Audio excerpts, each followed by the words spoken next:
Gaarii qaba abbaa gaarii qaba waa'ee isaa odeessa jireenyi koo isaa. Gaarii qaba abbaa gaarii qaba waa'ee isaa odeessa jireenyi koo isaa.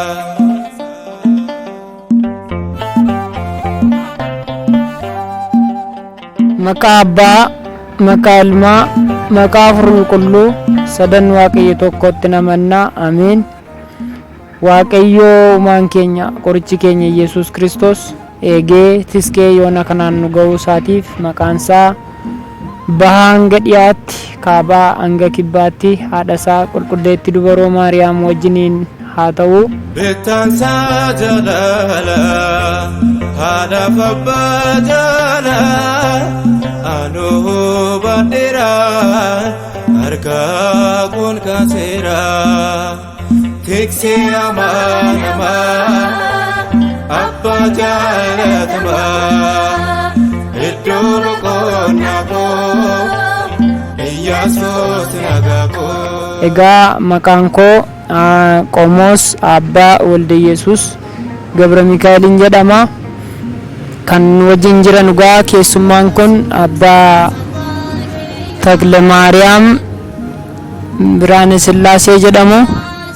Egaa wanti nuni jechuu barbaannu uummata Ortodoksii Tawaahidootiif dhaamsi nuti dhaamnu waan baay'eetu jira. Saatiin keenyas waan nun geenyeef gaggabaabsinee kan amma jennu eenyumti kiristaana kan ta'e hundumtiyyuu mana amantaa keessatti baratee guddatee akka seera Waaqayyootiin bulu jenna. Egaa gaaffii tokko waan nurraa qaban Abbaa Takle Maariyaam guyyaa irraa kana waan tokko sin gaafanna nuun jedhaniiru. Mee maal nu gaafachuudhaaf barbaaddan? Mukni koo siin shaakalee afaanni koo siin baree galmee yaadannoo keetii yaaduu hin kaa'u maree.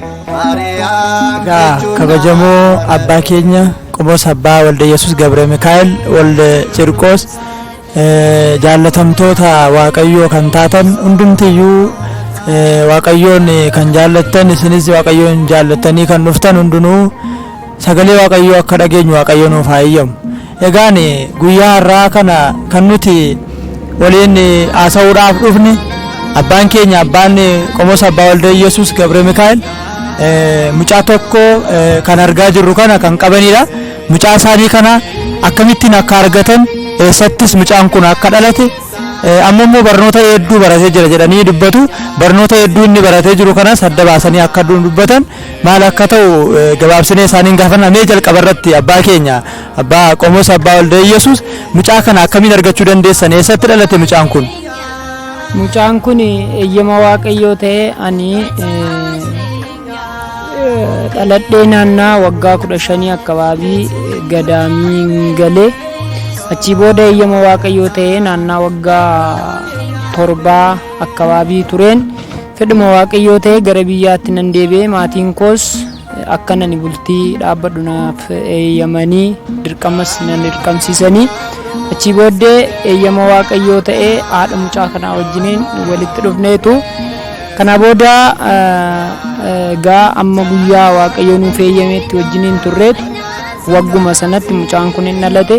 Mucaa kanas gaafa inni dhalate waggaa guuturraa kaasne eeyyama Waaqayyoo kan hin taane gaamtuun ta'u waanta ta'eef kana booda gaafa mucaan kun dhalatee waggaa utuu hin darbin eeyyama Waaqayyoo ta'ee haadha manaa koo yookiis immoo haadha mucaa kanaa wajjiniin wal gadhiisne.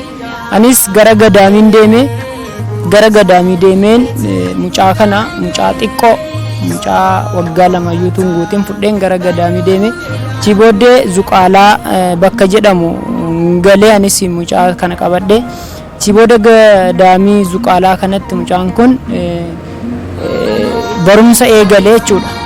Waaqayyo sibsee fi amma tokko barumsa jammaree egaa achitti baay'ee qormaanni waan itti baay'ateef deebisee waan hin godhu dhabeennaan gara Dabra Libaanoositti fudhee deeme mucaa kan ammas achittis dhukkubuu malee didee baay'ee qormaan waan itti baay'ateef ufuma biratti qabadheen amma waaqayyo naa ibsanis mucaa koo guddifachuun qaba barsiisuun qaba jedheen ofuma biratti barsiisuun eegale jechuudha. Duqqunaa fudhatee gaafa duqqunaa fudhatee ka'urraan kaasee waan daaqonii irraa eegamu waan daaqonii barbaachisu hunda isaayyuu akka inni guuttatuuf waaqayyos eeyyamee fi achi booddee barumsa anuma biratti barachaa ture jechuudha. Mucaan kun baay'ee fakkeenya ijoollee xixiqqoof illee gurguddaadhaaf illee kan ta'uu danda'u barachisiisaan jira.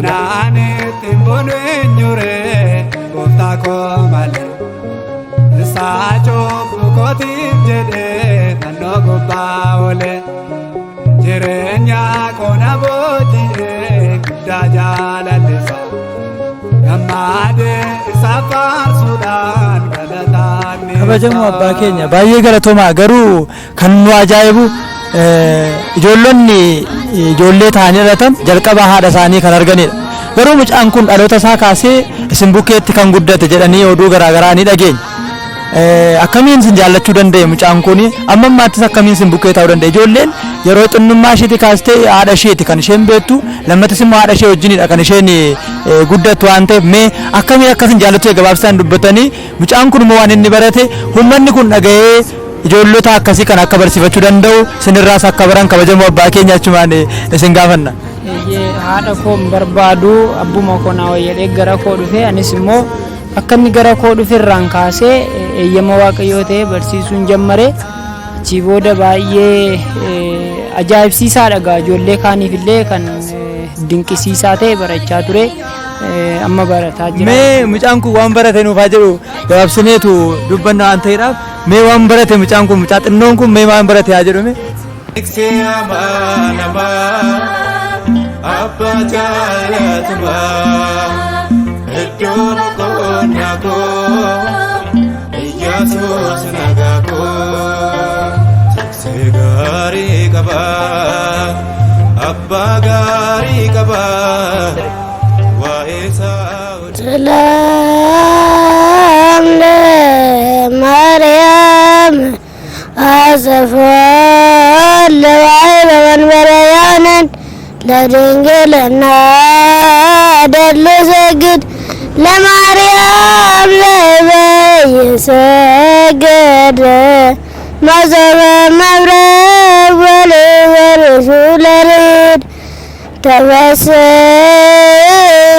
يا دنجل تسجد ودنا تبسم يا ولد يا جوانا بعد سندي زاستراكي وربرسنا قمور القيامة سردو لمنا واريان زيك دلمنا تفسي مريم دنقل دلنا واسقا تفسي مريم ولد بلسيس ولدقا تفسي عنك الزمر ومنزقا لنفس زياء أستاذي وليدقا فرما سنك ولك فلدني زقا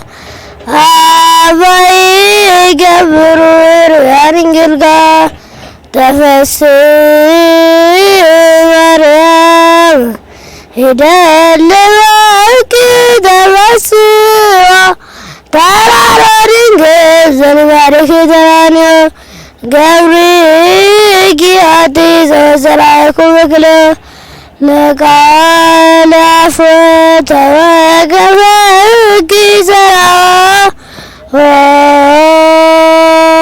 ووالني لا يفهم مريم أكبر تفسي مريم ولد سارة وربقى تفسي مريم للأول استمانيكا لا ردوتي يفيدون زد زود كباسيكا بيسي بغن الله كتك كما تيسم للبسك تفسي مريم عند البيك مثال تفسي مريم بابدر ملتلا تفسي سيرة رمي أسلم سانس وجوه زلاك دنجلا على إنزال على أنجفني ودنبالم بك على تفسي مريم زيغنا فنسيك من بايا زانجتك قربم قاتل زولراوة مسافة بسرعة مكل عنهم رسواوة مخفل درستي أنت مريم تعاليك مثالي زبلا ذلك يا سوزنا تفسي مريم مدانة الدعوة تفسي مريم عدسو دعوة رتنا مدانة ولك لقبل النجاوة الكيف سيفك لذلك ستعصم بنفسي دوا تفسير لك مريم بكرة جبريل ملاك بيت عندي عامل بفرق الشجبرك لبي نيسيك زرفان زي سجد وبرك عمل ستان زي وسيكي زي مسريك زفك دماني بسي وسرك تفسير مريم سرقارا لواو تفسي مريم تداوسن قوي مقاوة سلاتو لا يرم قدر دوي كما تبي على سالي نفسها تبزوان يعوي بعد باب ترقصني كيستوي منو كب مريم زين بلك قبر قولو نكامران جودا سوازلالو أنتي وتولداو سرقوا خليلو بيجي لزواكلو تعبرو وتعقلو مقابو ومربو وديكي وسالو بابنو اتفسى مريم زنبلكي قبر مسيا انت ولركي مسيا كما لك مرة وفدا سوزاكر لك ننوى وزيزوا أما كدلبنا نكا من دنواسك أسد من تقول يا قبر مريم سنة ستفكر مرتا صوب ساتتك زازيات عتا هما يغات ساتا egaa galanni waaqayyoof haa ta'u kan zootirii jedhe gama kan yeroo hundaa tefessaa kan yeroo hundaa jedhe kanumaafuu dhugumattiin ijoolleen amma isaa gaanus ta'e kan amma isaan geenye akka isaan baratan eenyumti namaayyuu akka baratu barumsatu nama taasisa nama jechuudha. Egaa kabajamtoota dhaggeeffattoota keenya dhuguma sanitti himuudhaaf abbaan keenya kun dursanii mucaa godhachuus yaadne ture natti fakkaata. Ijoollummaa isaaniittidha kan isaan gadaamii galuu filatanii abbaa isaaniidha kan dirqamsiise jedhaniitu yaadu. Egaa abbaan keenya kun ammas Waaqayyoo ittiin ga'ee mucaa kanas argatanii ammas immoo kan monokkosu yaadanis Waaqayyoo isaaniin ga'ee monokkosaniiru. Kan isaan ergaa dabarsan ergaa gabaabduu xinnoo dabarsanii namoonni kana fuulduratti maal gochuu akka qaban nutti maniitu xumurra. Waaqayyoo hunda keenya waliin haa ta'u. Waaqayyoo hunduma keenya wajjiniin haa ta'u. Nageenya Waaqayyoo isiniif haa baay'atu. Nagaan jiraadhaa uummanni Itoophiyaa hundumtiyyuu nagaa keessaniin jiraadhaa.